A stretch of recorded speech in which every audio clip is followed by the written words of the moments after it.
Step into Value Zone hyper మార్ బటాన్ చెరు. గర్భవతిని చేస్తే 13 లక్షలు. ఎక్కడైనా ఇలాంటి ఆఫర్ ఉంటుందా? కానీ బీహార్లో ఈ దందా జోరుగా సాగుతోంది. ఇంకో మాటలో చెప్పాలి అంటే ఇది దందా కాదు, పచ్చి మోసం.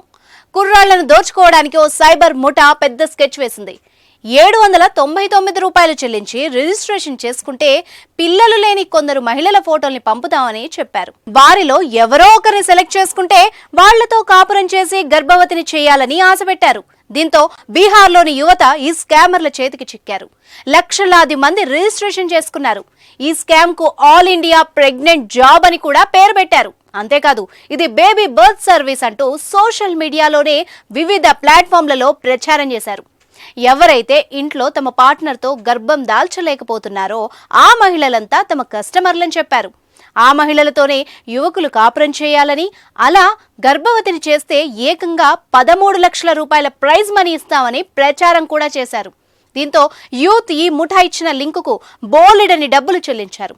ఇక్కడ మరో ట్విస్ట్ ఏంటి అంటే ముందు రిజిస్ట్రేషన్ ఫీజు కింద 799 రూపాయలు చెల్లించి ఆ అమ్మాయిని సెలెక్ట్ చేసుకుంటే ఆ అమ్మాయితో కలవడానికి మరింత డబ్బులు చెల్లించాలని చెప్పారు. అలా ఒక్కో వ్యక్తి నుంచి 5,000 నుంచి 20,000 వరకు వసూలు చేశారు. బీహార్లో కొంతకాలం నుంచి వేలాది మంది యువకులు ఈ స్కామ్ లో డబ్బులు చెల్లించారు. దురాశతో వేలకు వేలు పోగొట్టుకుంటున్నారు. బీహార్లోని నవడా సిటీ నుంచి ఈ స్కామ్ జరిగింది. 8 మంది వ్యక్తులు కలిసి ఈ స్కామ్ ను ప్లాన్ చేసినట్టు కూడా నవడా పోలీసులు కనిపెట్టారు. గర్భవతిని చెయ్యండి, డబ్బులు సంపాదించండి అంటూ ఆఫర్ పెట్టడంతో ఎగబడ్డ కుర్రాళ్లు డబ్బులు పోగొట్టుకున్నాక పోలీసులకు ఫిర్యాదు చేయడంతో ఈ స్కామ్ వెలుగులోకి వచ్చిందని చెప్తున్నారు. ఎక్కువగా ఫేస్బుక్, వాట్సాప్ల ద్వారా నేరగాళ్లు ఈ స్కామ్ ను ప్రచారం చేశారని తేల్చారు. నిందితుల్ని పట్టుకోవడానికి బీహార్ పోలీసులు ప్రత్యేక సిట్ ను నియమించింది.